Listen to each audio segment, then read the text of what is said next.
में फसा ज़िबा करना फर्ज था।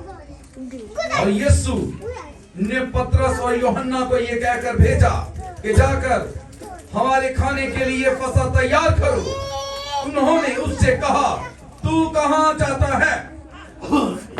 खुदावंद यीशु ने कहा पतरस से, यूहन्ना से कि फसा तैयार करो। अब शागिर्दों को हुक्म दे दिया गया है। क्या दिया? हुक्म दिया कि फसा तैयार करो। किन शागिर्दों को? सिर्फ 2 शागिर्दों को, दूसरों को नहीं। और उन्होंने कहा कि ऐ प्रभु, फसा कहां तैयार करें? कहां होनी चाहिए? तब प्रभु यीशु ने क्या जवाब दिया? आगे पढ़े।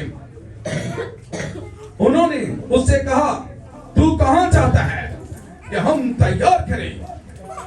उसने उनसे कहा, देखो, शहर में दाखिल होते ही तुम्हें एक आदमी पानी का घड़ा लिए हुए मिलेगा। क्या लिए हुए? पानी का घड़ा। क्या लिए हुए?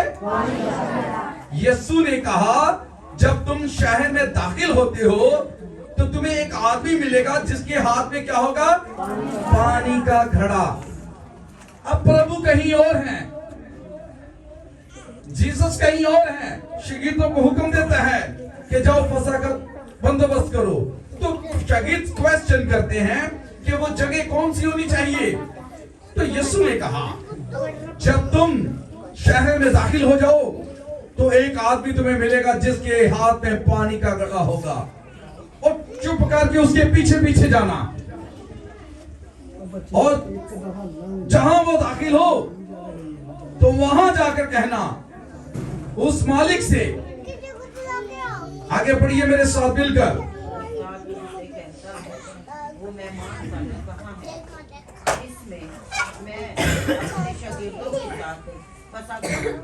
वो तुम्हें एक बड़ा बलाखाना दिखाएगा, वही तैयारी करना। उन्होंने जाकर जैसा उसने उनसे कहा था वैसा ही पाया और फसा तैयार किया। आमीन। अब देखो, खुदावंद यीशु मसीह ने किसी से जाकर कहा नहीं कि मेरे लिए एक मेहमान खाना तैयार करो, मगर जो रब्बुल आलमीन है, जिसका नाम यहोवा है, उसने सारा इंतजाम किया। और प्रभु यीशु को मालूम है, प्रभु ने कहा जाओ, हर चीज का इंतजाम हो चुका है। क्या है? इंतजाम हो चुका है।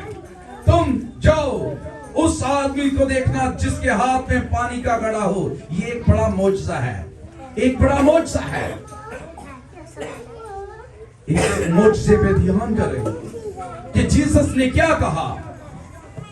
अब जब उन्होंने वहां जाकर कहा तो उन्होंने कहा कि मेहमान खाना तैयार है, पहले से ही तैयार है।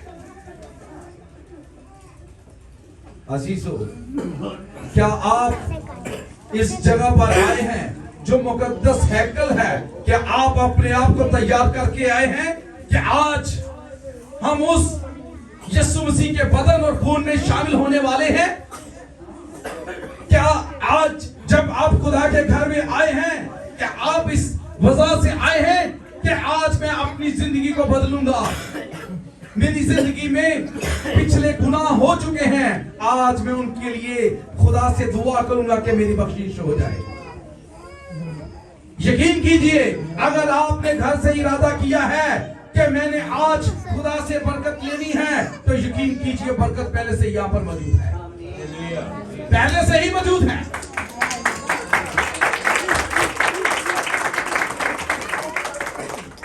खुदा के घर में आने से पहले आप ख्याल कीजिए आपको क्या चाहिए। आपको वही मिलेगा। जब आप बेतरतीब होकर आते हैं और आपके दिल में इरादा ही कुछ नहीं, कुछ उमंग नहीं, कुछ उम्मीद नहीं, तो आप जैसे आते हैं वैसे ही चले जाएंगे, वैसे ही चले जाएंगे। जब संडे का, इतवार का दिन आता है, इतवार से पहले सोचिए कि आज मैंने खुदा के घर में जाना है, मैंने आपको तैयार करना है, मैंने अपने आप को, मैंने अपने कपड़ों को, मैंने अपने बदन को, मैंने अपनी सोचों को, मैंने अपने ख्यालों को पाक करना है। जब आप जिस इरादे के साथ आएंगे, उसी इरादे के साथ पहले ही इंतजाम होगा। खुदा पहले ही जानता है, खुदा पहले ही सब जानता है, क्योंकि यीशु मसीह ने कहा, जब वो अपने शागिर्दों के साथ था तो उसने कहा कि मेरा पकड़वाने वाला, जीसस ने कहा मैं जानता हूं, क्योंकि खुदा यीशु ने कहा कि मेरे हक में यही लिखा है। अगर आप अपने आप को बदलना चाहते हैं, दीवार भी सामने है, हिजकिय्याह भी सामने है, हाथ भी बुलंद करता है, दुआ मंजूर होती है। हिजकिय्याह की उम्र 10 साल बढ़ जाती है, ना उम्मीद ना हो अपनी जिंदगी से, 15 साल, 5 साल आगे बढ़ा। सो खुदा आपको बरकत दे। Thank you. सो जब उसकी उम्र 15 साल बढ़ती है तो क्या होता है? क्या वो खुश नहीं होता? खुदावंद यीशु ने कहा कि हिम्मत ना हारो। अब मुझे इतना बताएं, यीशु मसीह जब बदरूहों को निकालते हैं, बीमारों को शिफा देते हैं, तो अंधेरा होता है, तो बियाबान में, जंगल में या पहाड़ पर अलग होकर क्या करने जाते हैं? दुआ करने। और दुआ का मतलब क्या होता है? कॉल। क्या होता है? कॉल करते हैं, फोन करते हैं, कॉन्फ्रेंस होती है, बातचीत होती है। जब आप दुआ करते हो, आप बातचीत करते हो खुदा से, आप खुदा से कॉल करते हो। आज मेरी जिंदगी में मैं खतरे में हूं, आज मैं बीमार हूं, आज मेरे घर में खाना नहीं है, मुझे जरूरत है, मुझे बरकत चाहिए, मैं बीमार हूं। आप कॉल करते हैं। कॉल कितनी देर करना चाहते हैं आप खुदा से? कितनी देर कॉल करना चाहते हैं? जो जितना कॉल पे रहेगा, जो जितना कॉल पे रहेगा, उसकी आरज़ुएं, तमन्नाएं और उसकी मिन्नतें खुदा उतनी ही ज्यादा सुनेगा। यहां पर तो पास्टर्स, पादरियों के लिए ही लोगों ने ये रखा हुआ है कि बस वही दुआ करेंगे, हम जा रहे हैं, बदरू है वही निकालेंगे, हमें कुछ नहीं करना, वो दुआ करेंगे हम अच्छे हो जाएंगे, हमें कुछ नहीं करना, क्योंकि हम कुछ कर ही नहीं सकते। क्यों नहीं कर सकते? आप सब कुछ कर सकते हो। आप सब पास्टर्स हो, आप सब शागिर्द हो, जो मैं हूं आप भी वही हो।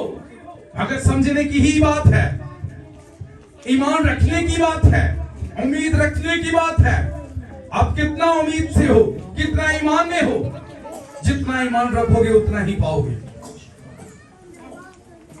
यीशु मसीह ने कहा कि जा तेरे ईमान ने अच्छा तुझे कर दिया।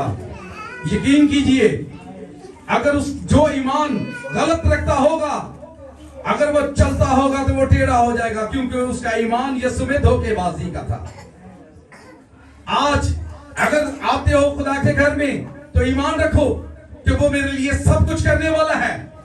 जिस तरह एक बेटा अपने बाप पर ईमान रखता है, उसको मालूम है उसका बेटा उसे धक्का नहीं देगा, और ना बाप अपने बेटे को धक्का देगा। एक दूसरे पर ट्रस्ट करते हो, एक दूसरे पर भरोसा रखते हो। बेटी अपनी माँ पे भरोसा रखती है, क्योंकि वो जानती है कि वो मेरे खाने में जहर नहीं डालेगी। इसी तरह अपना ईमान मसीह यीशु पे रखो, जब घर से निकलते हो वो बरकत देगा। ऐसा ही ईमान, जैसा ईमान तुम अपने अपने बेटे पर या अपने बाप पे रखते हो, इसी तरह खुदा के बंदों पर भी ईमान रखो। खुदा के लोगों की इज्जत करो, खुदा के पासवानों की इज्जत करो।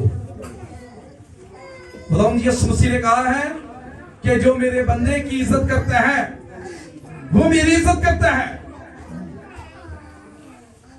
पौलुस रसूल ने कहा अदालत के अंदर कि तू अपने काहिन को बुरा ना कह, क्योंकि पौलुस रसूल पर इल्जाम लगाया गया। तो पौलुस रसूल ने कहा देखो भाई, मैं अपने काहिन को, अपने पास्टर्स को बुरा नहीं कहता, क्योंकि खुदा का कलाम कहता है कि तू खुदा के काहिन को बुरा ना कह। हम सब खुदा की बंदों की इज्जत करें, खुदा के बुजुर्गों की इज्जत करें। जिसके पास खुदा का कलाम है उसके पास खुदा है, क्योंकि खुदा के मुकद्दस कलाम में लिखा है कि मैंने अपने हर नाम से ज्यादा किसको आजमत दी? खुदा के कलाम को। उसने कहा मैं अपने कलाम को इज्जत देता हूं। आइए अपने आप को तैयार करें उस फसा के लिए। आज भी हम उसकी यादगारी के लिए उसके बदन को आज भी हम खाते हैं, आज भी वो शीरा पीते हैं जो यीशु मसीह ने अपने शागिर्दों से कहा कि अंगूरों का ये शीरा महज शीरा नहीं बल्कि क्या है? मेरा खून है।